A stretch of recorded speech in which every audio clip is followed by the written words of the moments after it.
Well, hello. This is Grant with Market Scale Transportation, home of the Are We There Yet video podcast series, where we explore the most exciting technologies, topics, companies, and projects in transportation today. Very excited today to speak with Cam Murphy, president of FEAM Aero, a leading maintenance and repair operations organization. And Cam was kind enough to take some time from his busy schedule today. We were enjoying attending the MRO Americas conference 2022 here in Dallas, Texas, and before headed back to home in Miami, Florida. Was able to make some time to stop by today. So, Cam, hello, and thank you so much for your time.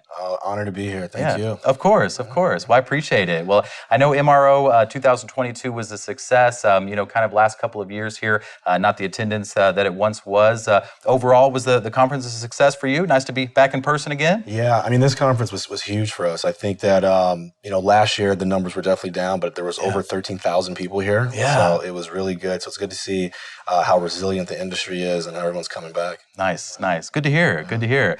I know the aviation industry, commercial aviation and maintenance and repair operations especially, kind of a turbulent time over the last few months. We've seen geopolitical chaos. We've seen supply chain disruptions.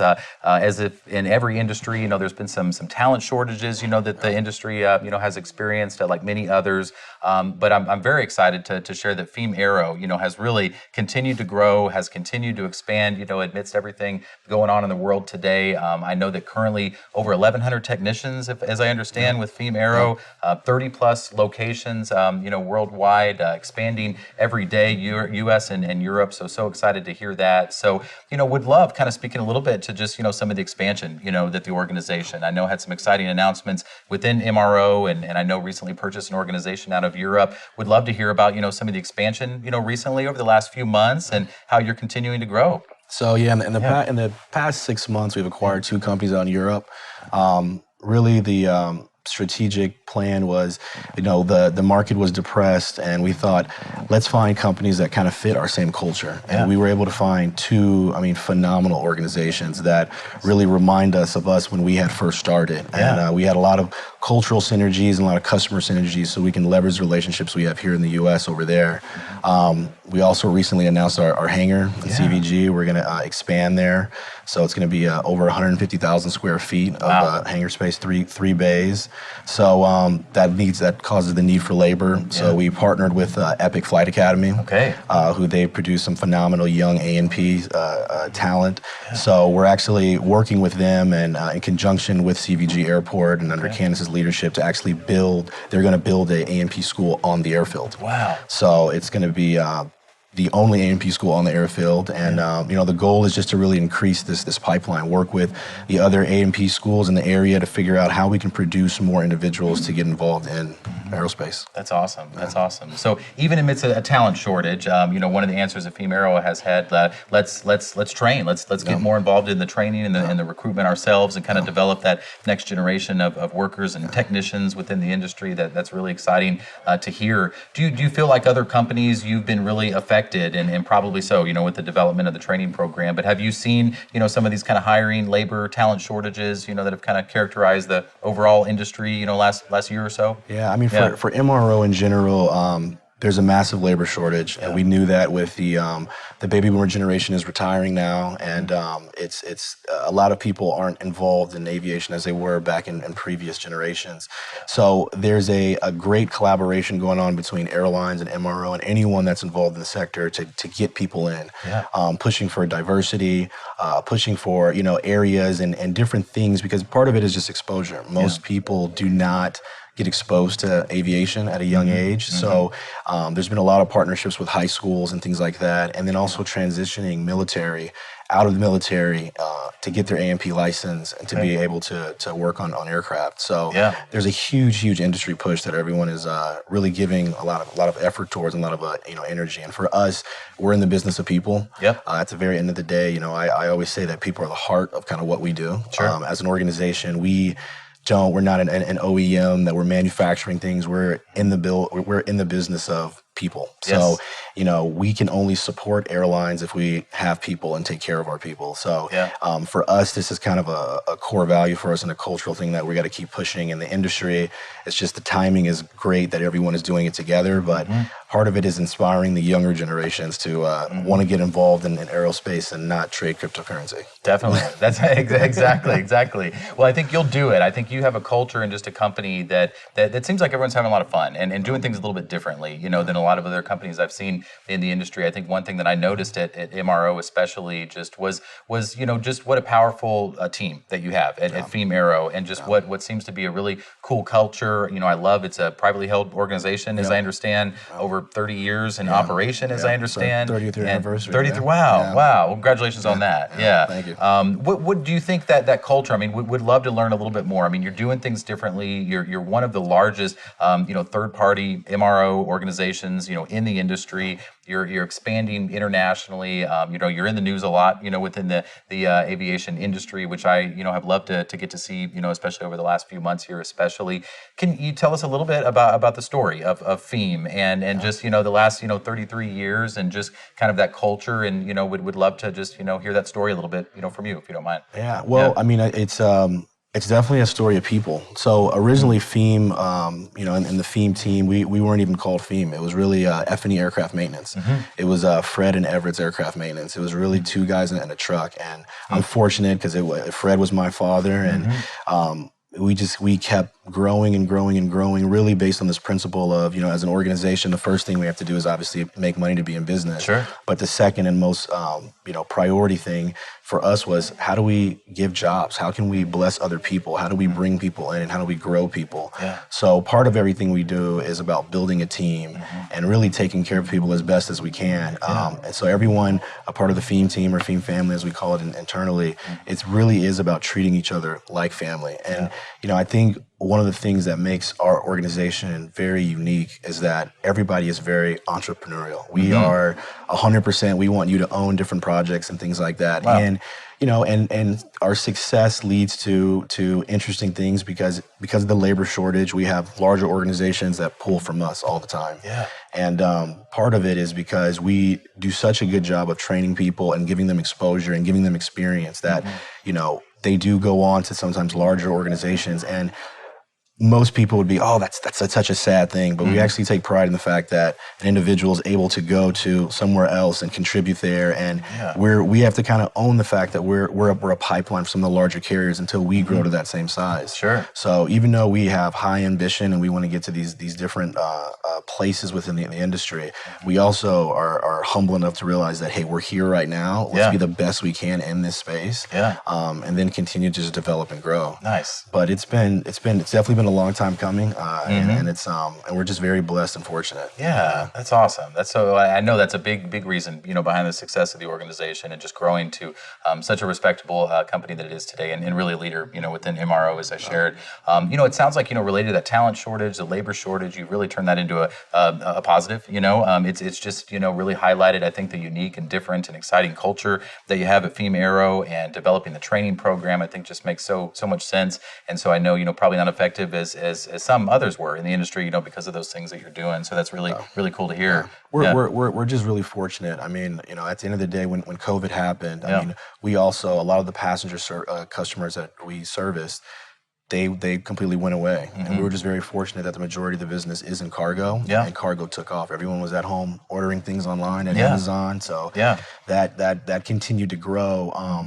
But, again, we definitely put our people first. The number one thing that we did when COVID first happened was we did not want to let a single person go. Wow. No matter what. Okay. And that was our priority. That was our goal. And part of being privately held is that we do have the advantage of, some publicly traded companies have to hit certain margins. Sure.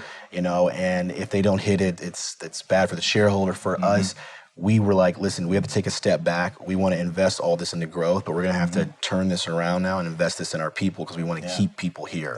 And again, that's our most precious asset. But we've just been very, very fortunate, very, very fortunate in the industry, and it's timing. That's why we always say that we're blessed to be where we are at this time. Yes. So we just small steps and to keep going forward. Absolutely. Well, I know it is. I know it's a blessings. I know it's being fortunate, but I know too it's because of things you're doing and the hard work I know that you and especially are putting into the organization and the team that you have. I know that especially as audience members, hear about this culture and the fast growing company that you're leading. They're going to be interested in joining the team. So if I may ask, are you hiring currently, and are there opportunities for new individuals to join the team? 1,000% yes. Okay. Okay. Yes, we're hiring. Cool. We're hiring. And we're always looking to grow the team, to enhance the team.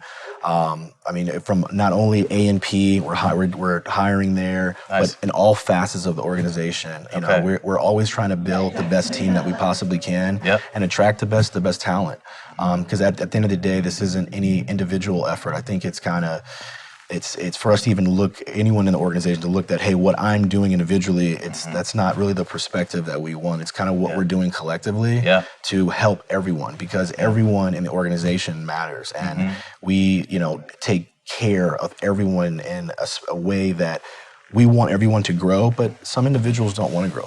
Not everyone wants to be a manager, a director, a supervisor. Sure. So, one of the things that we're working on now is, understanding and formalizing these different growth paths so that individuals can make sure that they're getting exactly what they want. And we've been very fortunate that we've had people leave, we've had people come back, we've had people retire that now they're trainers. Wow. And I think the biggest compliment, not only from being in family business, is when I see other people bring their family into the business. Definitely. So when you get to see 3 generations there, it's like, that we're doing something that they're willing to bring their family in. So we want to continue that culture. We want to continue to just, give back as much as we can. Yeah.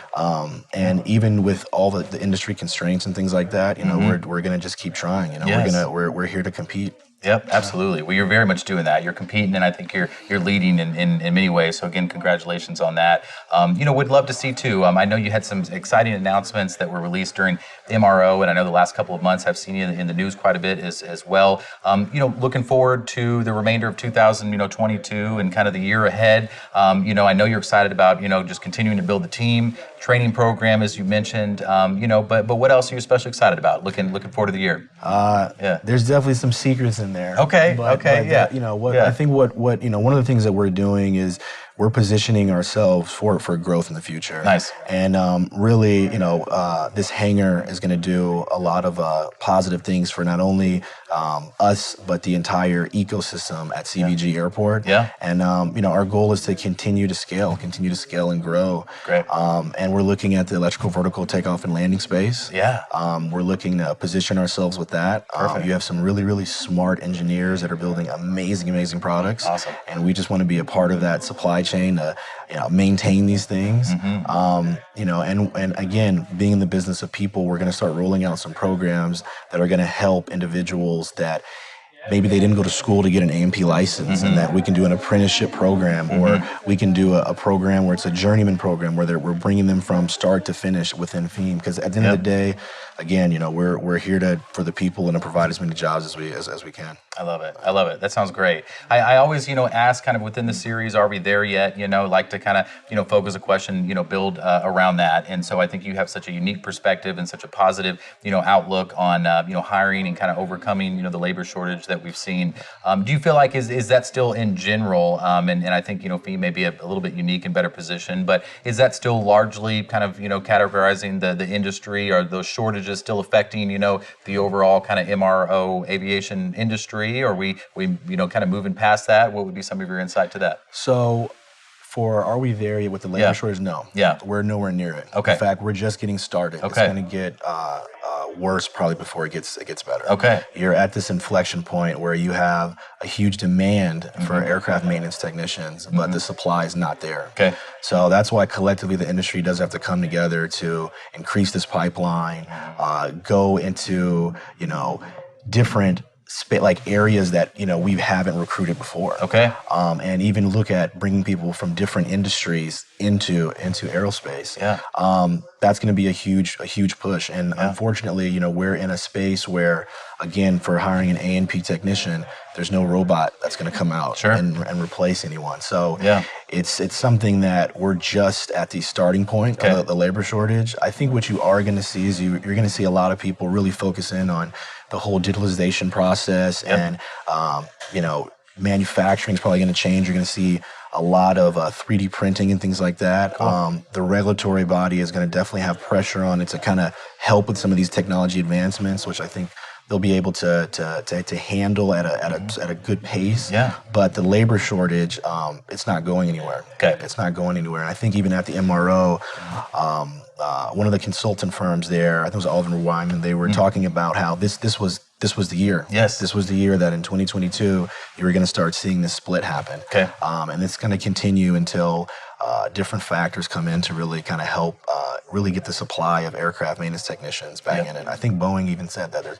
going to be over 300,000 shortages. Wow. So wow. No, it's incredible. Yeah. I think the first step, obviously, is with anything in developing a solution is recognizing, the problem and, really kind of assessing it and starting to already think creatively about ways that you can, not be affected as much, through development of the training programs and things like that as you shared, and really just kind of highlighting the great culture that you have and telling that story and getting that message out there. So and I'm annoying internally because I say that we don't have problems, we have opportunities. There you go. Nice. So we have an opportunity to show the world, what it's like to be an aircraft mechanic and really, to be a part of one of the most probably dynamic industries in the world that's going to continue evolving and continuing changing. So very much. You're going to see stuff with sustainability start happening with sustainable fuels. There's going to be a lot of really, really interesting things happening in the space, and it's a great opportunity for anyone to get involved. I love it. Well, I think that should be the theme of the episode today. The labor shortage, the talent shortage is not a problem. As Cam Murphy tells us today, it's an opportunity.